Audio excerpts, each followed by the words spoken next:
Presidenta, gracias. Arturo Pavón, de Chapucero y Efecto Colateral. Acerca de la infraestructura que se está mejorando en la Escuela es Nuestra, en ese programa, quería preguntarles acerca de las zonas más alejadas de los centros urbanos o digamos de habitacionales. Hace algunos sexenios teníamos información de que había escuelas que apenas tenían un techo de lámina de chapopote y bancas con troncos apenas. ¿Cómo podemos ya constatar que eso ha mejorado durante estos periodos y sobre todo si hay algún apoyo en cuanto a lo que es el transporte de las personas que viven o los niños que viven en zonas alejadas hacia los centros educativos? ¿Quién quiere comentar? Pamela. Gracias, presidente. Sí, lo que hemos atendido, este programa lleva operando desde 2019 a la fecha. Lo que hemos atendido alrededor de 5 años, ya lo hemos informado, prioritariamente son las zonas justo más alejadas del país. En los criterios de priorización del programa, pues se reitera que atendemos prioritariamente a las escuelas en localidades más vulnerables en cuanto a marginación, pobreza, rezago social. Entonces hemos atendido, digamos, estas escuelas, las más alejadas del país, no solamente también en sector de marginación rural, sino también marginación urbana. Entonces focalizamos de manera que por ejemplo, entidades como Chiapas, Oaxaca, Veracruz, Guerrero, pues hemos dado a estas escuelas hasta 4, 3, 2 dispersiones a lo largo del sexenio anterior y por supuesto que pues esos criterios los seguiremos manteniendo para poder atender prioritariamente estas escuelas que pues no contaban ni siquiera con una infraestructura educativa digna. Hemos ido poco a poco ministrando estos recursos y los padres de familia con las maestras y maestros han ido mejorando las condiciones de los espacios y pues en ese sentido es que hemos estado avanzando con esa cobertura. Y respecto, bueno, de la lejanía, pues sí, la verdad es que nos apoya mucho la Secretaría de Bienestar también con las y los servidores de la Nación para poder llegar pues a las comunidades más alejadas y garantizar que tengan acceso a una educación digna. Gracias. ¿Cuántos niños son los que Ariadna, los que tiene Adelfo en comunidades indígenas? ¿Recuerdas el número? Adelfo en internados. Es que se hizo un programa y lo estamos apoyando. A ver si Adelfo nos pasa el número de niños y niñas de comunidades indígenas apartadas que se quedan en la escuela. Y se está apoyando en albergues y se está apoyando con alimentación y muchas otras cosas. Ahora les digo cuántos estudiantes son. Gracias, doctora. En otro tema, pues ahora en vistas a su visita a Nuevo León, pues queríamos saber si es posible apoyar de alguna manera a lo que es el municipio del Carmen, allá en Nuevo León, porque recientemente se ha registrado una gran contaminación por parte de una pedrera que está ahí, y que, bueno, pues es propiedad de Gerardo de la Garza, el alcalde, y que pues ha estado contaminando terriblemente ahí el lugar, sobre todo ahora ya últimamente también los mantos acuíferos se están viendo pues afectados, la fauna de ese lugar también está afectada y lamentablemente pues no se ha hecho nada. Estos vertidos de químicos densos se está haciendo a espaldas de una colonia irregular que fue autorizada por el mismo alcalde, que se llama Los Arcos, allá en del Carmen. Entonces, pues queríamos ver si es posible apoyar de alguna manera para paliar esa situación. Y ya por último, Francisco Javier García Cabeza de Vaca, pues ya anunció que la Interpol eliminó su ficha roja. Queríamos saber si usted ya tiene información y qué opina de esto. Gracias. Sí, sobre el primer caso le decimos a la Semarnat, a la Secretaría de Medio Ambiente, que investigue. El segundo caso pregunté hoy en el gabinete y mañana les contesto a ver qué me dicen. Sí, adelante.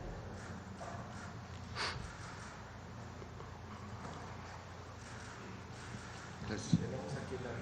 Buenos días, presidenta. Juan Bautista, de Voces del Periodista. ¿Cuántos son?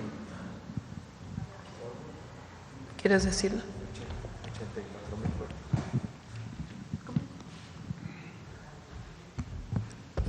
Respecto al programa que refiere la presidenta, programa de apoyo a la educación indígena, la inversión en casas y comedores ha sido de 1,757 millones de pesos.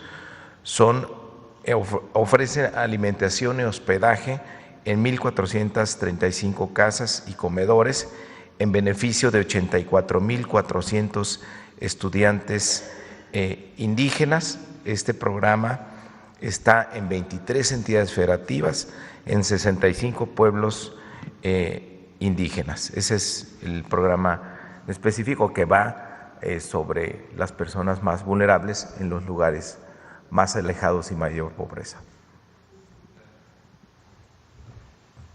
Gracias, presidenta. Juan Bautista, de Voces del Periodista. Quisiera aprovechar el tiempo para reconocer, presidenta, su equilibrio físico, su destreza para hacer esa parada muy espigada y con mucha energía en Misantla, ¿no? Estuvo bueno, a ver, pon la foto ahí. Sí, porque creo que representa, la dibuja usted de estampa completa, con ese vigor, con ese entusiasmo, y preguntarle cómo se sintió. Digo, sé que fueron a entregar las tarjetas del bienestar, son cerca de ya 850,000 personas las de Veracruz, de adultas mayores solamente, pero también se promete pues corregir el tema de las carreteras, el tema de la producción de la petroquímica, sobre todo más adelante por ese lugar, y preguntarle cómo vimos muchas niñas, muchas señoras maestras, una enfermera que la abordó también con cartones diciéndole, presidenta, la queremos, regrese con nosotros, quédese. ¿Cómo se sintió y cuál es su percepción en este momento, en este tránsito en que nos encontramos, donde México y su población requiere de mucho apoyo moral y de un gran valor para decir con sencillas palabras que hay alguien que nos defienda? La verdad es que en los distintos lugares donde hemos estado hay mucho entusiasmo. Hay otra que se ve de arriba. Enorme. Aquí adelante estaba la clínica del ISSSTE, que fuimos a participar en una asamblea para entregar justo lo que decía Ariadna. Estaba Martí Batres, el secretario de Salud también, para entregar los apoyos de la clínica Es Nuestra por primera vez a las clínicas del ISSSTE, y de plano no nos dejaron pasar con el vehículo. En la orilla de la sí, ventanilla. Pues acabé parándome ahí en la puerta. Sí. Sí, jalamos un micrófono que llevamos en la camioneta de atrás para poder hacer ahí un meeting y poder platicar con la gente. Allá hay, fíjense, hay un hospital ahí en Misantla, Sí. No sé de qué época sea, que en los registros dice que está terminado y es una obra que lleva 15 años abandonada en obra negra, que no tiene, pues es un edificio abandonado. Entonces quedó Alejandro Schwartz, porque la gente pedía pues que se acabe ese hospital que tiene 15 años que no se construyó, y según esto 900 millones de pesos terminado aquel hospital. Entonces lo vamos a recuperar, era parte de la solicitud que había, pero realmente hay muchísimo entusiasmo en la gente, mucho cariño. Quieren mucho a Rocío también, la gobernadora de Veracruz. Entonces fue una visita realmente muy llenadora de cariño, mucho cariño. Y sí, como ven, pues todos los programas de bienestar continúan, se están inscribiendo los nuevos adultos mayores. El programa de mujeres, pues ya 63, 64 años ya se terminó la inscripción, ya 1 millón de mujeres prácticamente han recibido su pensión. Se están haciendo las asambleas para las tarjetas de la beca Rita Cetina, ya empiezan las asambleas en la educación media superior, y pues es el momento de la Cuarta Transformación. Una gran estampa Sí. social de la historia. Gracias. Presidenta. En la revista Y Voces- fuimos también ahí al complejo de Escolín porque vamos a recuperar la petroquímica en Poza Rica.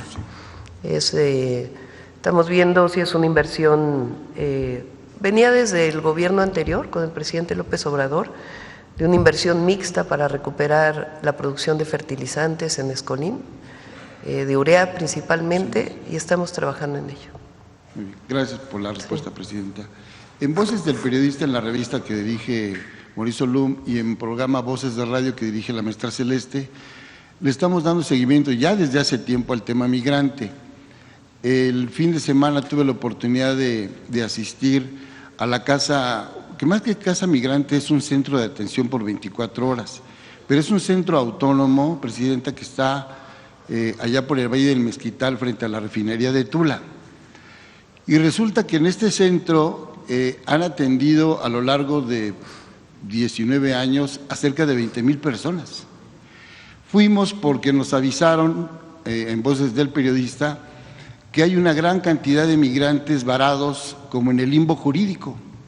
Y nos encontramos con una familia ecuatoriana que trae una niña de 8 años que está ahí, el señor Enrique Acosta, de 64 años, su esposa Karina Isabel Muñoz Zambrano, también como de 45 años, pero aparte traen a una señora de 85 años, porque estaban en su ideal de llegar a la frontera, porque allá viven los 2 hijos más jóvenes. Recogimos el testimonio, ya lo publicamos en Voces del Periodista, sobre todo en Voces Diario, y es un tema realmente desgarrador porque no saben qué hacer, pero ahora ellos mandan un mensaje, Presidenta, de que quieren quedarse en México y quieren trabajar aquí, que no pueden regresar por la condición de la violencia que hay en Ecuador también, de todo lo que tuvieron que atravesar, vendieron todo, no pueden llegar allá a Orlando porque ya no van a pasar y están solicitando orientación para poder radicar aquí en México y de llegar a ser eso, pues convertirse en ciudadanos avecindados aquí en nuestro país.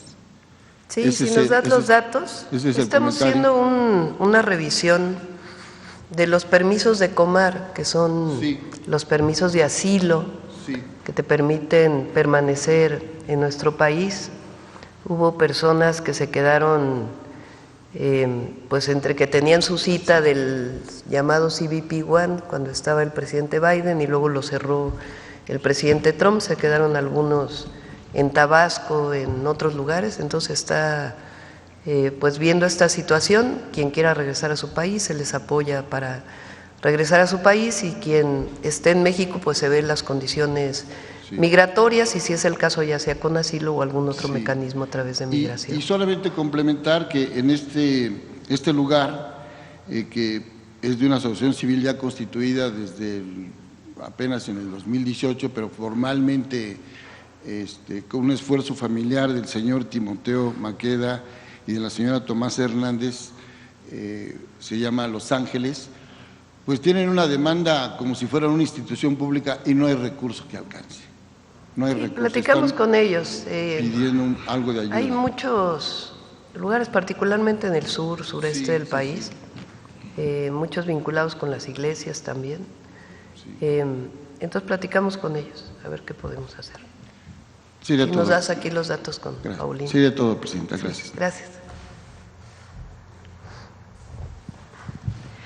Gracias, Presidenta. Buenos días. Aurora Castillejos, de Canal 14, Altavoz Radio. Presidenta, preguntarle si aún se mantiene viva la propuesta del gobierno mexicano en esta propuesta que había hecho en 2022 el expresidente Andrés Manuel López Obrador de la propuesta de paz en Ucrania. Me gustaría saber si sigue viva respecto a este conflicto que pues no acaba en Medio Oriente.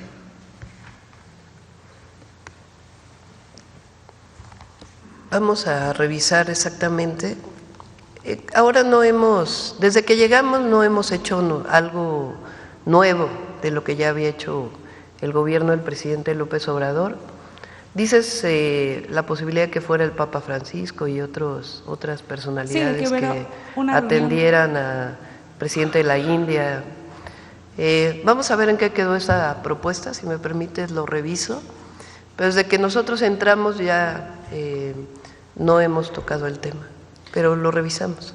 Perfecto. En otro tema internacional, ¿qué opinión le merece el escándalo en Argentina por el fraude a miles de personas? Son casi 40,000 personas a través de esta criptomoneda, pues fraudulenta, que está afectando a que afectó con casi 4,000 millones de dólares en Argentina. Saber esto y pues cómo se puede evitar el tema en nuestro país también, Presidenta. Bueno, yo leí que eran 100 millones, ¿no? No sé de dónde salieron los 4,000. Pero, pues de confirmarse sí es sumamente grave, ¿no?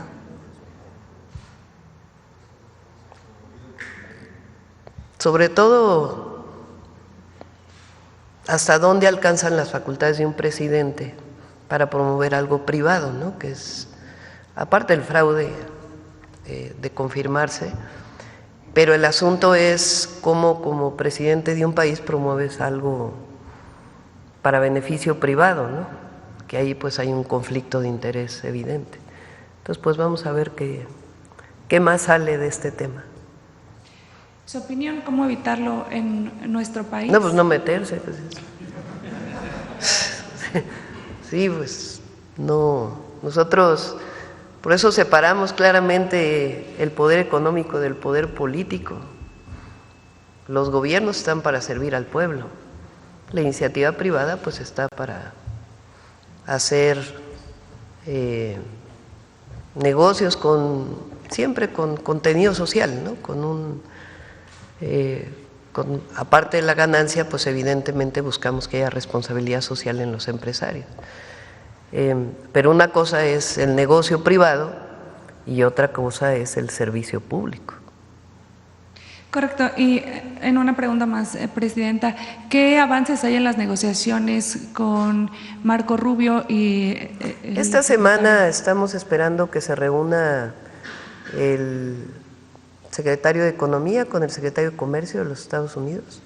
Iría Marcelo a Washington y está por confirmarse la reunión de seguridad, porque todavía faltaba la definición de quiénes participarían. Esperemos que se defina el día de hoy. Entonces, esta semana se estarían llevando a cabo las dos reuniones. El secretario de Estado del Departamento de Estado, Marco Rubio, reconoció, lo cual yo creo que es la primera vez que se reconoce, que no solamente es el tema del tráfico de las drogas, sino también de armas de Estados Unidos a México. Lo dijo claramente en una entrevista, de que estamos pidiendo que ellos también participen en que no entren armas de Estados Unidos a México, particularmente todas las armas, pero particularmente las de alto poder. Entonces, fue reconocido esto y fue reconocido también que pues están las dos reuniones en puerta. Entonces, esperemos que esta semana lleguemos al acuerdo que estamos esperando. Claro, y en estos días también se presentan los avances de Hecho en México.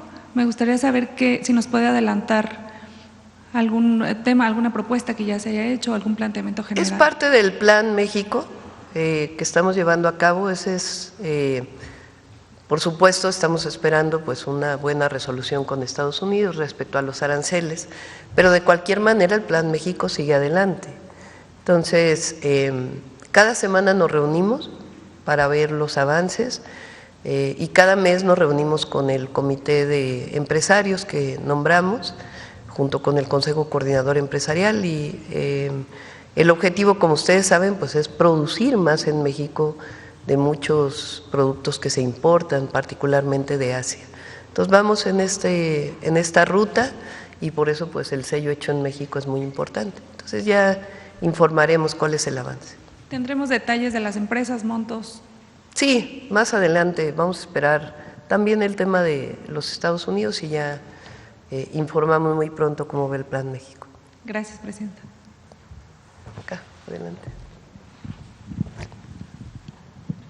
Hola, buenos días, Presidenta. Con el procurador Iván Escalante, ya que ayer se desmintió un comunicado de la Profeco sobre los alimentos que se pueden introducir en los cines, también me gustaría preguntar sobre si la Profeco va a tomar medidas sobre estas pulseras cashless y los vasos que obligan a los jóvenes a comprar en los festivales de música y muchas veces cuando quieren recuperar su dinero les cobran una comisión de 30 pesos por recuperar su dinero de las pulseras, incluso los vasos. Si la Profeco tiene alguna postura, porque en otros países ya están empezando a regular este tipo de prácticas.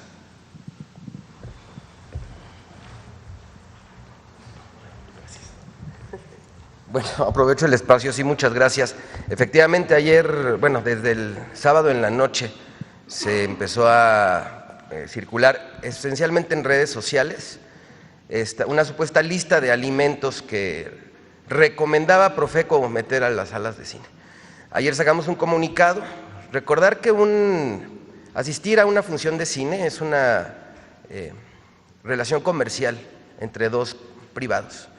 Y quien asiste a la sala de cine está de acuerdo con lo que establece el contrato de adhesión. Siempre que hay un intercambio de esta naturaleza existe un contrato, aunque el consumidor no lo vea. ¿Lo puede pedir al proveedor? Sí, lo puede consultar, normalmente está publicado en línea.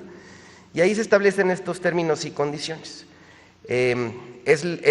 No está mal que el establecimiento les digan no puedes entrar con alimentos propios. Lo que sí estaría mal es que los obligara a consumir alimentos, además de haber ya pagado el boleto de cine. Y sobre los conciertos, coincidentemente hemos estado platicando con Conducef sobre esta recuperación. Vamos a revisarlo, hay un vacío en la ley, porque también es una relación entre particulares el hecho de asistir a un evento. Nosotros no estamos de acuerdo, y lo hemos estado revisando, en que tengas que pagar para consumir, porque esta tarjeta tiene un precio además, y además está brandeada con el logotipo del evento. Entonces también estás dándole promoción a esto con esta pulsera, collar, o depende de la tarjeta. Nos vamos a reunir la próxima semana el titular de Conducef y su servidor, justamente para poder establecer estas condiciones, porque sí, efectivamente, además te cobran por regresarte tu dinero. Entonces vamos a reunirnos ya y lo vamos a establecer en su momento y lo comunicaremos. Muchas gracias. Muchas gracias. Por cierto, soy José Leveña de Publimetro. Presidenta, la semana pasada los líderes europeos, junto con el vicepresidente de Estados Unidos, se reunieron en Múnich en una cumbre de seguridad. Y hubo un debate muy fuerte por la propuesta que tienen la Unión Europea y presidentes como el español Pedro Sánchez sobre la regulación de las redes sociales, terminar con el anonimato y publicar los algoritmos de las redes sociales. Me gustaría saber cuál es la postura del gobierno mexicano. En la actualidad ya el presidente Andrés Manuel López Obrador había dicho anteriormente que él estaba totalmente en contra de esa regulación, pero ahora se va un paso más, ¿no? Porque se habla de esa publicación de los algoritmos de una empresa privada, que es X, y que es propiedad de la mano derecha de Donald Trump. Es un tema interesante para debatir. El problema de particularmente esta red social, es que se ha cargado mucho con cuentas falsas, con bots, con troles, que están vinculadas muchas veces a campañas negras, particularmente contra personalidades o contra gobiernos. Yo creo que allí sí tendría que haber pues una transparencia de qué cuentas son reales y qué cuentas no. La dificultad pues es siempre está el límite de la censura, ¿no? Que nosotros pues obviamente estamos en contra de cualquier tipo de censura. Pero el problema pues es este crecimiento de las cuentas falsas que hacen tendencias, que la verdad en México ya cada vez tienen menos impacto, hay que decirlo también. Durante todo el periodo de la campaña electoral, narcopresidente, narcocandidata, que en realidad no tuvo ningún impacto, también porque lo denunciamos a tiempo y mostramos cómo la mayoría de eso pues eran cuentas falsas. Pero pues debería de haber alguna regulación de la propia red realmente en términos de la cantidad de cuentas que son compradas para generar tendencias, ¿no? Y ya por último, ayer también en la autopista México-Puebla hubo un accidente en el que estaba involucrado una pipa de gas y un tráiler. Hubo 6 muertos, pero esos 6 muertos es una cifra más de los 1.600 fallecidos que hay en las carreteras mexicanas en las que están involucrados tráileres, ¿no? Entonces, me gustaría saber qué medidas puede tomar el Gobierno desde la Secretaría del Trabajo, porque por lo general están relacionados, más del 50% están relacionados estos accidentes con temas de distracciones o por exceso de velocidad de los conductores. Me gustaría saber qué medidas se pueden tomar, porque son 3.770 accidentes anuales en los que están involucrados y en 2.548 fueron atribuidos a errores del conductor o por exceso de velocidad. Estamos revisando con Secretaría de Infraestructura, Comunicaciones y Transportes la recuperación de básculas y otros esquemas, porque muchas veces tienen sobrepeso estos vehículos. Entonces estamos revisando la normatividad en general del transporte público federal y cómo supervisar a estos vehículos para evitar esta cantidad de accidentes que hay en las carreteras. Incluso cuando desaparece la Policía Federal, desaparecen también las multas en las carreteras federales. Nosotros no hemos querido meter a la Guardia Nacional a un tema de multas. Entonces está revisando si puede, cerca de las casetas, haber algún tipo de fotomulta, fotocívica, algún esquema que nos permita también controlar las velocidades. Estamos revisando todo eso, todavía no. Es para el transporte de carga, sí. Esencialmente estamos hablando de ello. Entonces lo estamos revisando y cuando tengamos ya la propuesta, primero se las plantearíamos a los transportistas. Ahora, por ejemplo, para seguridad, esto fue orientación de la Guardia Nacional, acaba de salir una normatividad donde en el techo de los vehículos tiene que aparecer el número de la placa. Esa normatividad acaba de ser publicada porque ayuda a la vigilancia. Y algunos otros temas que estamos revisando y con gusto les informamos en cuanto tengamos el programa completo. Muchas gracias. Sí. Acá. Buenos días, Presidenta. Yulia Bonilla, del periódico La Razón. Y primero, nada más para aclarar el tema de la reunión de seguridad, ¿quiénes estarían asistiendo? ¿El secretario Harfuch? ¿Quiénes acudirían? ¿Cómo? Sí, la reunión de seguridad con Estados Unidos, ¿quiénes acudirían? ¿Quiénes serían directamente? Sí. Es que sí. No me quedé con el gabinete de seguridad en las mañanas. Sí, han tenido comunicación, normalmente tiene comunicación la Secretaría de la Defensa y los marinos con la Secretaría de la Marina y la Secretaría de la Defensa Nacional. También hubo comunicación incluso con el Comando Norte, ha habido comunicación con los comandantes que están en la Operación Frontera de nuestro lado, con la Operación Frontera de los Estados Unidos. Allí ha habido ya mucha comunicación, muy respetuosa, por cierto, hay que decirlo. Ahora ya estamos esperando quiénes van a nombrar por parte de los Estados Unidos y sí estaría encabezando el secretario Omar García Harfuch de nuestro lado. Ok, y bueno, estamos a 14 días de que se cumpla este plazo de un mes que se pusieron para el tema de la pausa de los aranceles. Entonces, a ver cómo están avanzando, qué acciones se han hecho para evaluar justamente pues los compromisos que ambos países hicieron y si se está planeando pedir una prórroga más para la pausa. Vamos, ¿cómo va el tema? Vamos a esperar esta semana cómo se dan las reuniones y a partir de ahí seguimos informando. ¿Se han hecho las evaluaciones que se comentó al inicio? Sí. Nos enviamos información permanentemente, tanto del gobierno de Estados Unidos a México, como de México a Estados Unidos, de estas operaciones que hay en la frontera. Desde la perspectiva de México, ¿cómo se está avanzando en las acciones que está tomando el país? ¿Tendría algún calificativo? Vamos a esperar Nosotros estamos trabajando, como siempre hemos trabajado, para disminuir los índices delictivos y obviamente disminuir el tráfico de drogas hacia los Estados Unidos. Lo tenemos que hacer además por razones humanitarias. El día viernes, ¿cuándo fue que fueron a Sinaloa el secretario de Sedena y Omar? El viernes, creo, ¿verdad? Ahí se desmanteló un laboratorio muy grande de metanfetaminas, estuvieron presentes ellos. Entonces se está trabajando permanentemente en esto y hay información de uno y de otro lado, y vamos a esperar las reuniones de esta semana para avanzar, porque el objetivo es no solamente lo que se está haciendo ahora, sino un plan de largo plazo de colaboración, de coordinación, respetando nuestras soberanías, para el tema tanto de seguridad como el tema de comercio. Y migración, que ya lleva su ruta. Okay. Y en cuanto al tema económico, algunos analistas o, por ejemplo, el Centro de Estudios Económicos del Sector Privado han comenzado pues a advertir un riesgo para las inversiones para este plan de relocalización.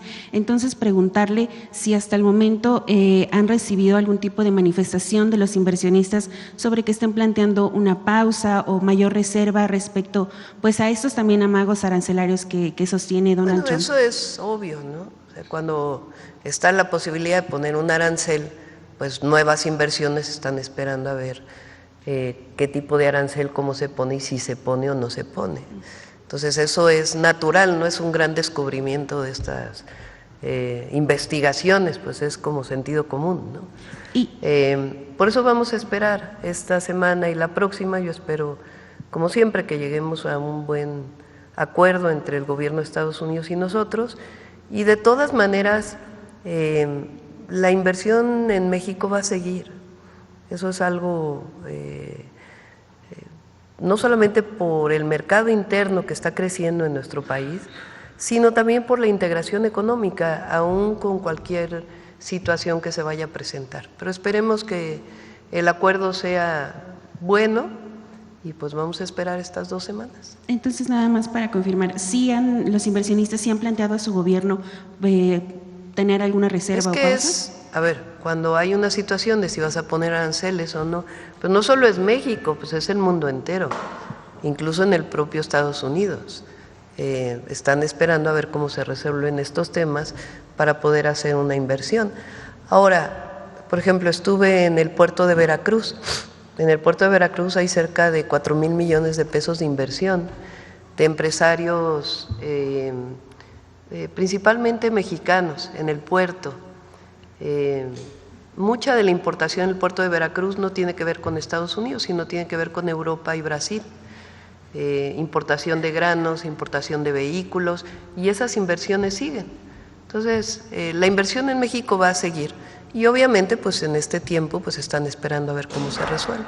Ok, bueno, y pasando a otro tema en materia electoral, los organismos electorales locales han comenzado a presentar inquietud sobre el tema financiero para poder costear lo que está dentro de su responsabilidad para la elección de jueces, ministros y magistrados.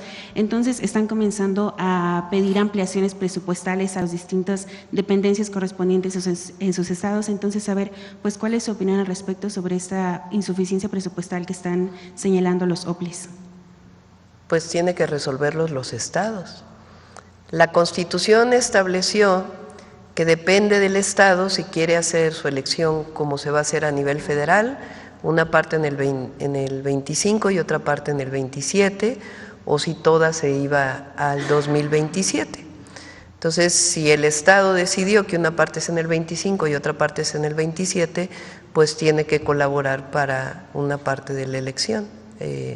Particularmente en lo que tiene que ver con los tribunales electorales locales. Ahora, es una sola casilla, entonces tampoco es tanto recurso, en todo caso sería pues algo de capacitación, pero es una sola casilla con funcionarios de casilla únicos. Por lo que sabemos, el INE ha establecido que va a haber una sola urna en donde se van a depositar todas las boletas. Entonces, en todo caso, pues sería otra urna donde se depositarían las boletas locales. No creo que haya necesidad de muchos recursos, la verdad. Es una sola casilla y en nuestro caso son cerca de pues casi 8,000 millones de pesos que se están destinando a la elección del 2025. Ahora, con relación a este tema, pues se han presentado diversos señalamientos sobre inconsistencias y quejas de mismas personas pertenecientes al Poder Judicial respecto a inconsistencias de los listados que ya se entregaron al INE. Ayer hubo publicaciones en redes sociales sobre algunas personas que de hecho habían declinado para el cargo y que terminaron apareciendo finalmente en estas listas. Entonces, saber pues si habría algún tipo de acercamiento para solucionar este tipo de anomalías que se registran. Pues tiene que resolverlo el INE, ¿no? Ya se entregaron las listas, nosotros entregamos la lista el viernes, creo, ¿no? La lista del Poder Ejecutivo se entregó el jueves o el viernes al INE, viene completa, pues el INE tiene que resolver si es que falta algún dato, igual con las listas del Poder Legislativo e igual con las listas que el Poder Legislativo terminó resolviendo del Poder Judicial. Entonces, el INE tiene que, pues, ahí resolver cualquier falta de información o algún problema que haya. Otro, en materia de seguridad rápidamente, saber si tiene información sobre estos asaltos que se reportaron en las plataformas de la zona de Campeche, si tiene algún reporte sobre qué ocurrió o cuál es el estatus. Sí, hoy pregunté a la Secretaría de Marina, está apoyando a Pemex para cualquier asalto que haya en cualquiera de las plataformas en la vigilancia.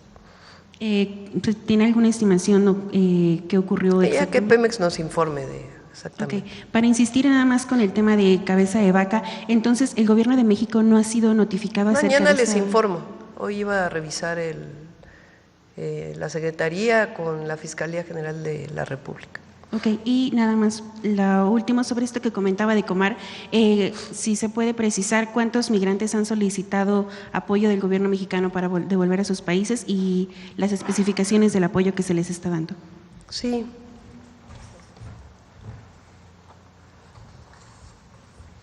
Son desde el 20 de enero, 14,400 personas, 470 personas que han regresado. Ando medio gripada, como se podrán dar cuenta. 11,379 mexicanas y mexicanos y 3,091 extranjeros. Okay. Y en el caso de Comar, de las personas que llegaron a México de otras nacionalidades que están pidiendo su asilo, estamos haciendo una revisión con Comar. Yo espero que la próxima semana ya podamos informarles. Muchas gracias, presidente.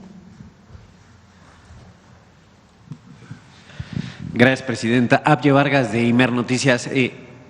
Primero, nada más una pregunta para el secretario de Educación Pública. ¿Cómo va a ser esta asignación de los lugares para los alumnos de media superior? ¿Si va a ser porque vivan cerca, van a ser por algún tipo de puntaje? ¿Cómo va a ser esta asignación a los colegios de media superior?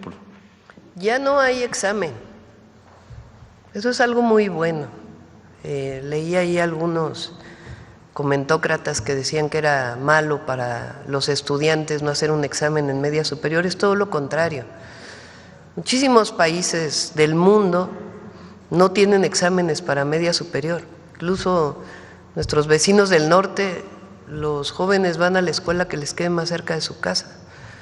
Y es lo que nosotros queremos, que haya suficientes preparatorias, que ahora son dos modalidades de preparatoria, el bachillerato nacional y el bachillerato nacional técnico. Estamos trabajando muy fuerte con Mario y con Tania, la subsecretaria de Educación Media Superior, para que todos los bachilleratos de todo el país con sus especificaciones puedan quedar entre estos dos grandes bachilleratos, el bachillerato general nacional y el bachillerato nacional técnico. En la zona metropolitana del Valle de México, como durante mucho tiempo no hubo suficientes escuelas de educación media superior, el joven sale de secundaria a los 15 años y hacía su examen y le decían, pues como no tuviste buena calificación, te vas a una escuela que no es tan buena. Si tuviste buena calificación, te vas a una escuela que es mejor. Nosotros lo que queremos es que todas las escuelas sean igual de buenas. Es más, la mayoría de las escuelas son igual de buenas, solo que tenían esta estigmatización de que solamente algunas son mejores que otras. Entonces, ¿cómo estamos fortaleciendo la educación media superior? Ahora las escuelas de educación superior o las universidades y los institutos tecnológicos van a adoptar, vamos a llamarle así, escuelas de educación media superior. Entonces, por ejemplo, el colegio de bachilleres va a ser adoptado por la UAM. Entonces la UAM, además de que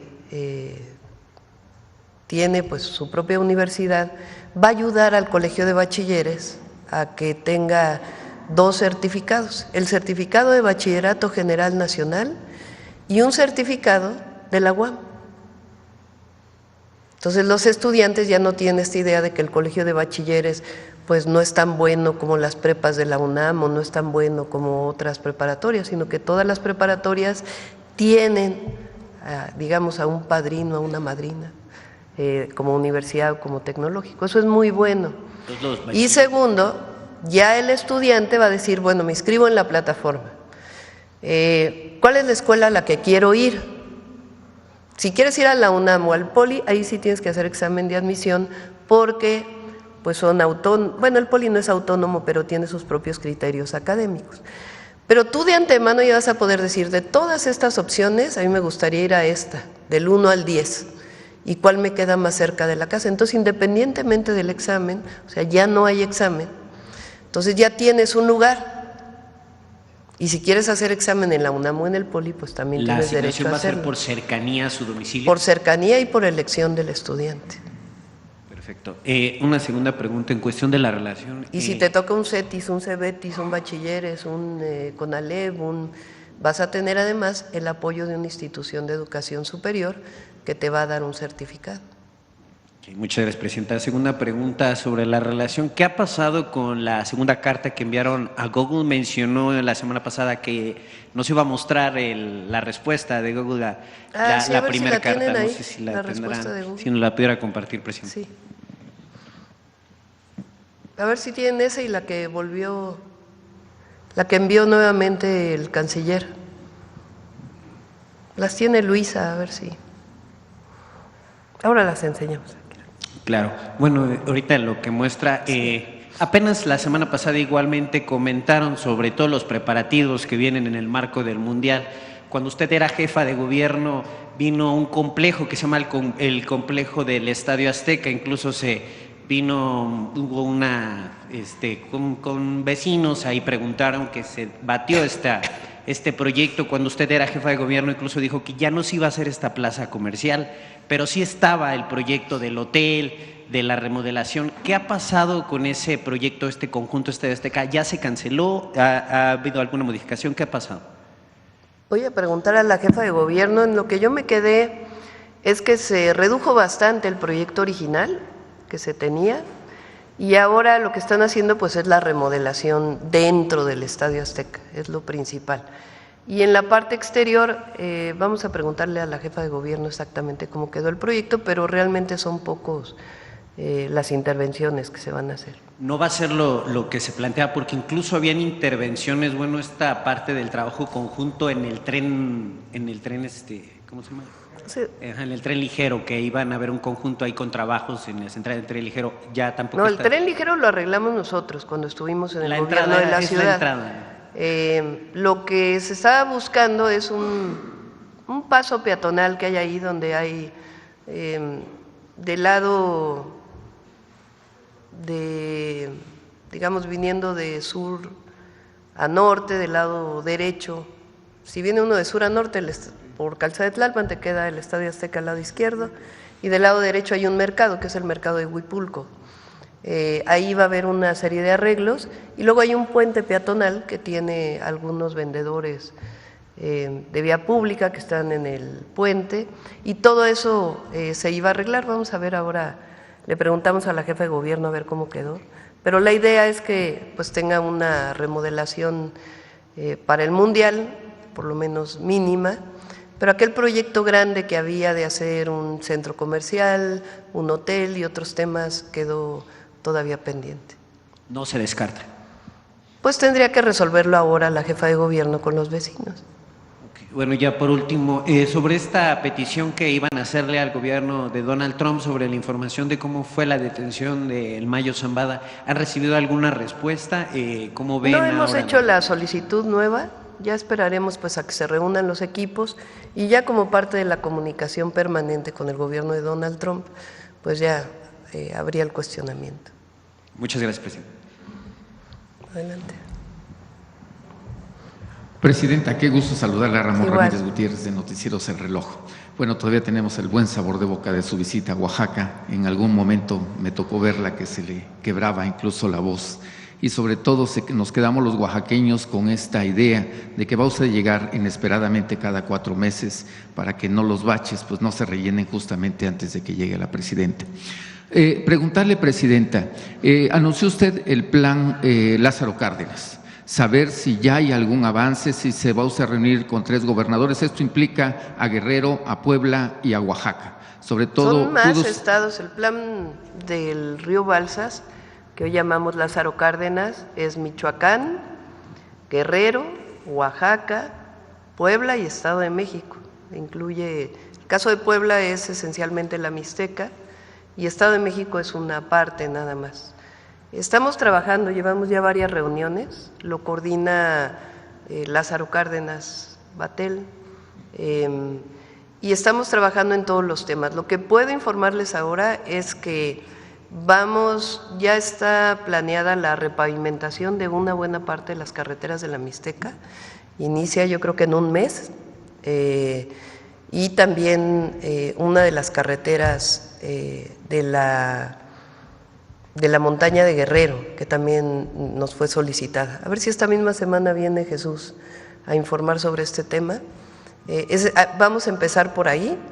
Va a haber una inversión muy importante de la escuela es nuestra, de la clínica es nuestra también, y se está trabajando también en temas de agua potable, y nos pidieron en Guajuapan y en otras zonas la reparación también de algunas plantas de tratamiento que los está revisando la Conagua. Eso para empezar. Y además estamos trabajando pues en todos los programas de bienestar para esa zona. Decidí que el proyecto de apoyo a las artesanas, a mujeres artesanas, sea principalmente en la región Mixteca y en la región Amuzga, o de Amuzgos, en Guerrero y Oaxaca, que es justamente ese límite entre Pinotepa Nacional o justo por Pinotepa Nacional en el límite de Guerrero y Oaxaca.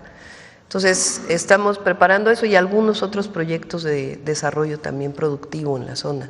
Decidimos también que vamos a duplicar los apoyos en la montaña de Guerrero de Sembrando Vida este año, con un programa especial por si no tienen la propiedad de la tierra, que puedan garantizar que son poseedores de la tierra.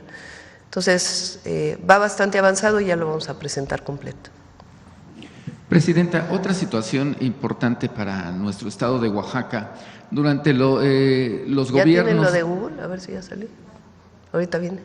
Perdón. Durante los gobiernos, 2 periodos de José Murat y de Alejandro Murat, se dieron varias irregularidades, y lo digo periodísticamente hablando, sin otro interés que no sea el de periodístico, sobre todo del cártel del despojo, donde a personas se le desaparecieron actas de nacimiento, notarios que actuaron en complicidad anularon escrituras, entre otras situaciones. No habíamos podido comprobar algún caso donde estuviera involucrado directamente la familia Murat. Aquí le traigo un documento de Alfredo Velasco, una persona que se le expropiaron más de 5 hectáreas, no se le expropiaron, pero se le quitaron, para que le diera acceso a unos intereses de querer construir una central de abastos en un municipio que se llama Tlacolula, y por no tener acceso a una vialidad, pues a esta persona se le quitaron los predios. Aunado a esto, se da una serie de tensión en el estado debido a la utilización de un periódico nacional que ahora tiene inversiones de la familia Murat, que es el periódico La Jornada. Y preguntarle si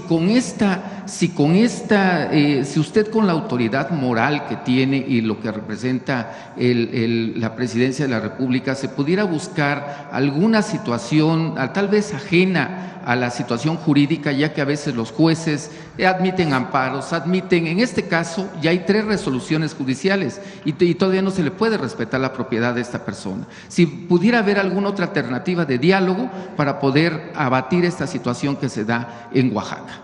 Sí, si quieres le das el caso aquí a Adriana para que podamos revisarlo.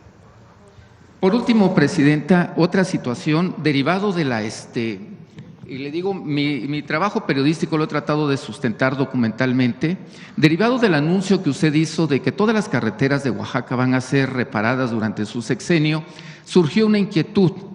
No sé si es un plan o es una ley de obra, donde la obra pública en el estado de Oaxaca, y creo que sucede a nivel nacional, únicamente se le da a casos a empresas grandes. Es decir, una empresa solo puede tener un contrato si es que ya realizó una obra similar en algún otro punto de la República Mexicana.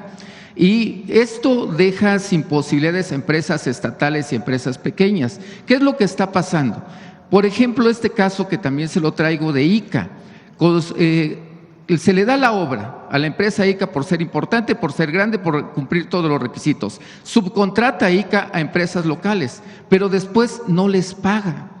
Y esto trae una cadena, porque al no pagarle a las empresas pequeñas, se quedan sin recibir honorarios trabajadores, proveedores pequeños como de grava, como de arena, se quedan sin posibilidad de poder cobrar. Este caso es de Ideas Creativas y Construcciones S.A.D.C.B., que tiene una demanda contra ICA porque no les paga 9 millones de pesos de una obra ahí en el estado de Oaxaca. ¿Qué se puede hacer para renovar, para poder quitar esta normatividad y que empresas pequeñas, que son las que verdaderamente realizan la obra en el campo, puedan tener acceso a estos contratos?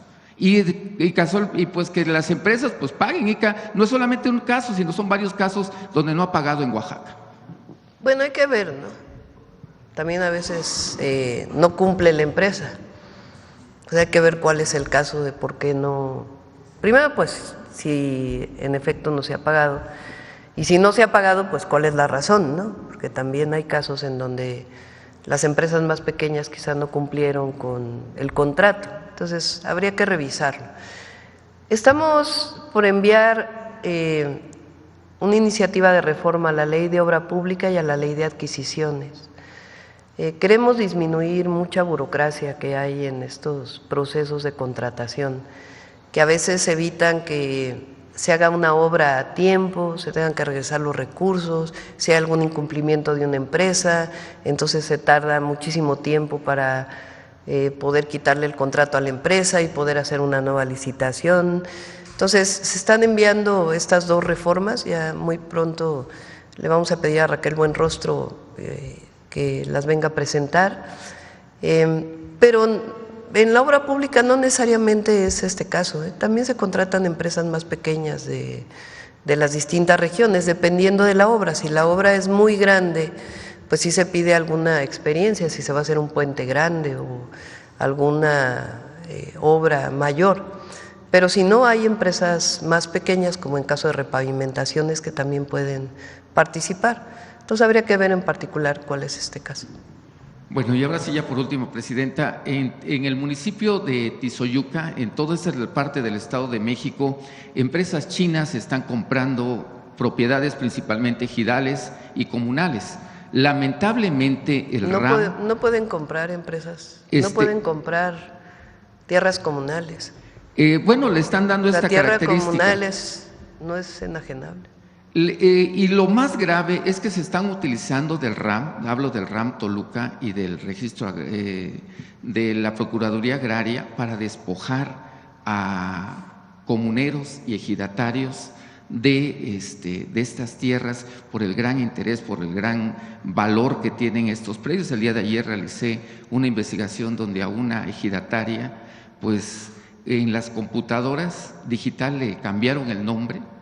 Y pues afortunadamente pues ella tiene documentos, pero tiene que estar durmiendo 24 horas ahí para poder mantener la posesión de su parcela, porque junto están 2 bodegas con intereses asiáticos, chinos, y pues hasta 2 patrullas hay cuidándolos del municipio de Tizoyuca. Y esto es un caso, pero hay más casos similares a este. Pues vamos a revisarlo.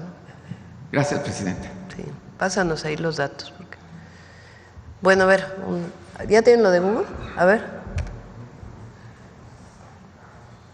¿No está en español? Bueno, vamos a tratar de traducir. Esta carta es en respuesta a la carta que nos envió el 29 de enero de 2025 al CEO que lo recibió en tal lugar y reconocemos haber recibido esta carta. Hemos revisado, a ver, préstame esto. Si me equivoco en la traducción, ahí me corrigen. Hemos revisado cuidadosamente sus concerns, ¿cómo se dice? Sus preocupaciones, y quisiéramos ofrecerle las siguientes consideraciones: como una plataforma privada global que sirve a 2 billones de usuarios, operamos y mantenemos nuestros mapas y nuestras políticas imparcialmente y consistentemente a través de todas las regiones, incluyendo cómo les nombramos a los lugares en los mapas.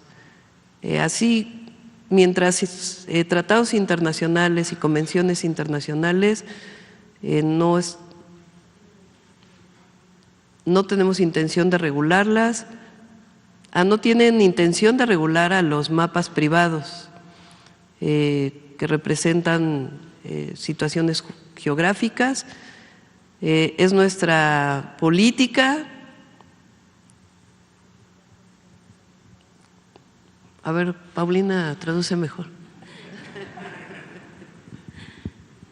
Bueno, dice, es nuestra política consultar a múltiples autoridades los recursos para proveer la mayoría de los datos y las representaciones en el mundo. Como en un principio anunciamos 2 semanas antes y consistentemente con nuestras políticas, hemos comenzado a cambiar los mapas de Google y nos gustaría confirmar que la gente que está usando los mapas en México va a continuar viendo Golfo de México. En los Estados Unidos, los nombres geográficos, el sistema de nombres geográficos ha actualizado oficialmente Golfo de México por Golfo de América para reflejar lo que dice Estados Unidos y para que ambos puedan ver los nombres, ¿no? Tanto Golfo de México como Golfo de América. Básicamente, ¿no? O sea, lo que nos está diciendo es que a través de esto, es que el decreto del presidente Trump cambia de Golfo de México a Golfo de América. Eso dice Google. Y que por eso en Estados Unidos el nombre del Golfo de México se ve Golfo de América, si uno lo ve desde allá, y si lo ve desde México dice Golfo de México, y si lo ve desde otras partes dice Golfo de América y Golfo de México. Tiene los 2 nombres. Pero esto está mal, como lo he dicho muchísimas veces. El decreto del presidente Trump le cambia el nombre a Golfo de América solo en su plataforma continental. Estamos hablando de 22 millas náuticas desde la costa, no a todo el Golfo. Aquí Google lo que está haciendo es cambiándole el nombre a la plataforma continental de México y de Cuba. Y eso no tiene nada que ver con el decreto que hizo el presidente Trump para su propia plataforma continental. Entonces no estamos de acuerdo en esto y el doctor Juan Ramón de la Fuente envió una nueva carta que dice: en respuesta a su carta de fecha 10 de febrero del 2025, le informo que, como le señalé en mi carta el 29 de enero pasado, la orden ejecutiva 14172, firmada por el presidente de los Estados Unidos el pasado 20 de enero, se refiere exclusivamente a una porción delimitada del Golfo de México y que a la letra dice: tomar todas las medidas apropiadas para renombrar como Golfo de América el área de la plataforma continental de los Estados Unidos. Eso es el decreto del presidente Trump. Esta parte está tomada tal cual en español, delimitada al noreste, norte y noroeste por los estados de Texas, Luisiana, Mississippi, Alabama y Florida, y que se extiende hasta el límite marino con México y Cuba en el área anteriormente llamada Golfo de México. O sea, solo la plataforma continental de los Estados Unidos, donde ellos tienen derecho a renombrar porque es su territorio. Les recuerdo que las zonas marítimas que se encuentran bajo la soberanía plena de los estados se extienden hasta un máximo de 12 millas náuticas a partir de la línea costera. Por lo tanto, cualquier referencia a la iniciativa sobre Golfo de América en su plataforma debe limitarse exclusivamente a la zona marina bajo jurisdicción estadounidense.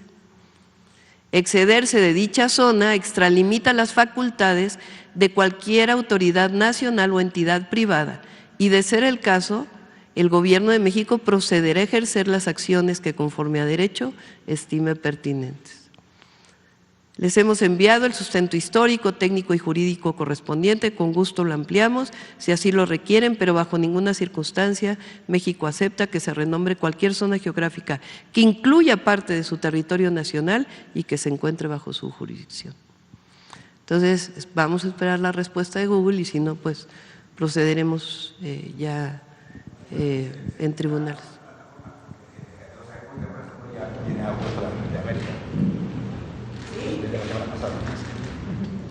Sí, o sea, ellos no tienen derecho a nombrar, o sea, Estados Unidos hizo un decreto sobre su plataforma continental, inclusive la fotografía donde sale el presidente Trump viene Golfo de América en la parte de su plataforma continental.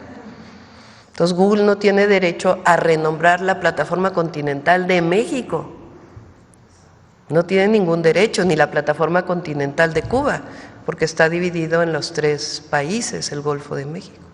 Entonces, por eso, esta situación. Gracias. Buenos días, Presidenta. Alberto Marroquín Espinosa, de JF Informa desde Cancún, frecuenciacat.com y Esa Hora AM desde Querétaro.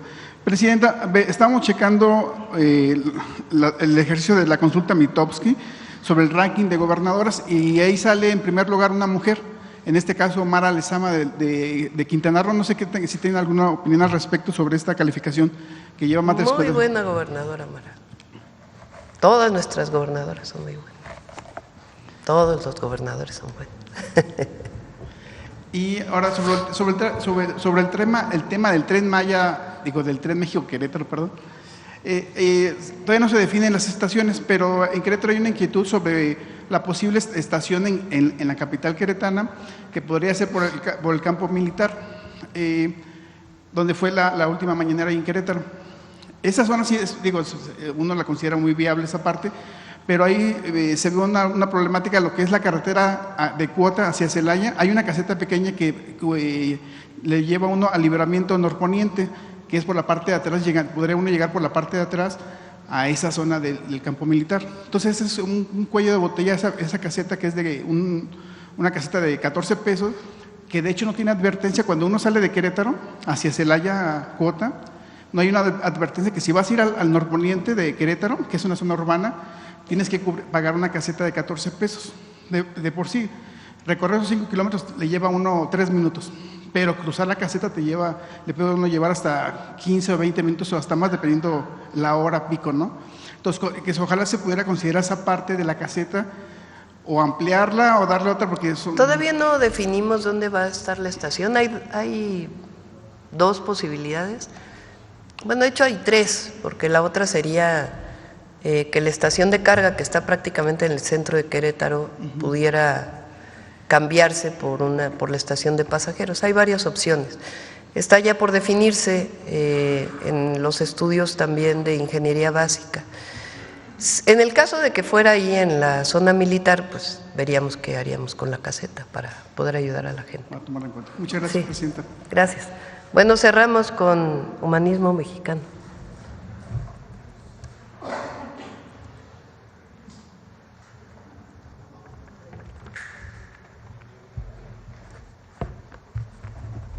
Con su permiso, Presidenta, muy buenos días a todos y todas los que siguen esta conferencia mañanera.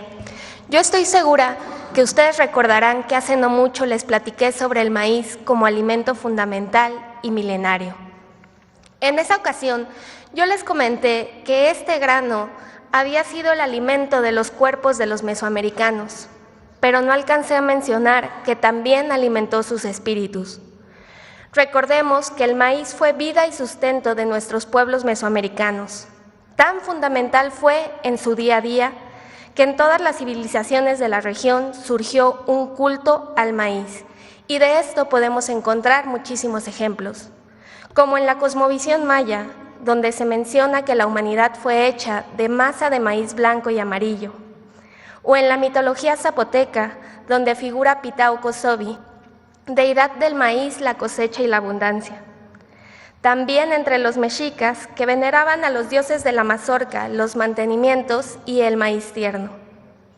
Entonces, justo de eso se trata la cápsula que vamos a ver a continuación, donde no solo vamos a tener la oportunidad de aprender de los cultos al maíz, sino que vamos a poder apreciar una selección maravillosa de pintura y escultura del México antiguo, que se conserva aún y que está dedicada a las deidades del maíz.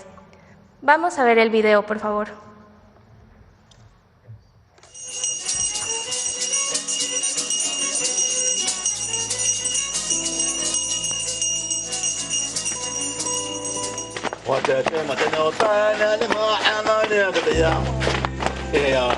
El culto al maíz es tan antiguo como los procesos de domesticación de dicha planta en Mesoamérica, que datan de varios miles de años antes de nuestra era, de modo que el mito de la gestación, muerte y resurrección del dios del maíz aparece ya entre los olmecas hace 3.500 años.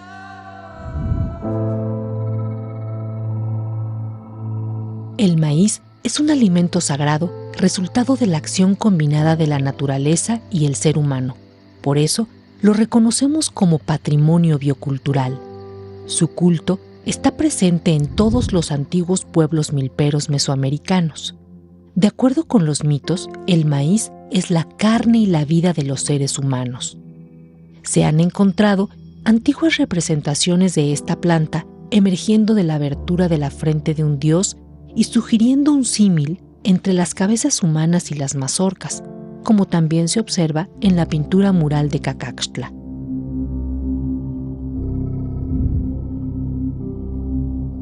Para los mayas, el dios del maíz se representa como un hombre joven, con deformación craneana.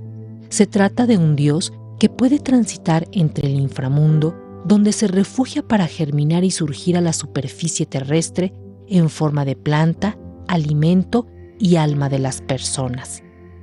Existen otras deidades mayas relacionadas con el maíz que se distinguen por sus cabellos, como hojas, o portando tocados de mazorca, mismas que también están presentes en las antiguas culturas oaxaqueñas. Entre los nahuas, el maíz es representado por varias deidades: Xilonen, Cinteotl o Chicomecoatl. Cinteotl es el hijo del dios Sol joven, Pilcintecuhtli, y Xochiquetzal, diosa de la tierra fértil y de la sensualidad. Cinteotl tiene una pareja llamada Chicomecoatl, diosa 7 serpiente.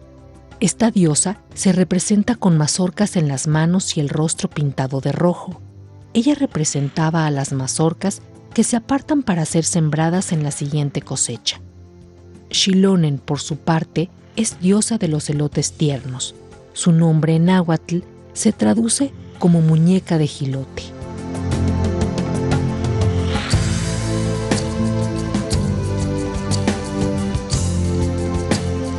La arqueología nos ha permitido encontrar prácticamente en todas las regiones de México objetos e inscripciones que, al igual que algunos códices, hablan del culto a las divinidades asociadas con el maíz, la tierra y la fertilidad. Los ritos y relatos que acompañan su culto fueron muy extendidos.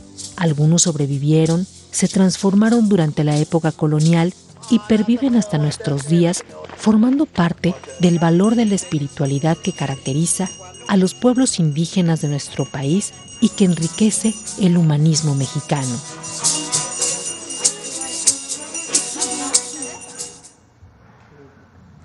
Bueno, como pudimos ver, las prácticas rituales en torno al maíz de diversos pueblos originarios son herencia de un sistema de creencias muy antiguo que ha sobrevivido y se ha transformado a lo largo del tiempo, y por lo tanto son un tesoro de nuestro pasado que nutre al humanismo mexicano. Es fundamental que conozcamos esta historia de nuestro vínculo ancestral con el maíz, porque esto nos permite valorar las especies de maíz nativo que son patrimonio biocultural de las y los mexicanos, porque recordemos que sin maíz no hay país. Muchas gracias, Presidenta. Mañana les mostramos, gracias. Mañana les mostramos cómo quedó la reforma constitucional. Quería ver si la tenía ahora. Ven que hubo una mesa de trabajo con el grupo de Sin Maíz No Hay País, el secretario de Agricultura y la secretaria de Ciencia y Tecnología, y ya se llegó a un acuerdo de cuál es la redacción y mañana la presentamos para que la conozcan todos. Muchas gracias a todas y a todos.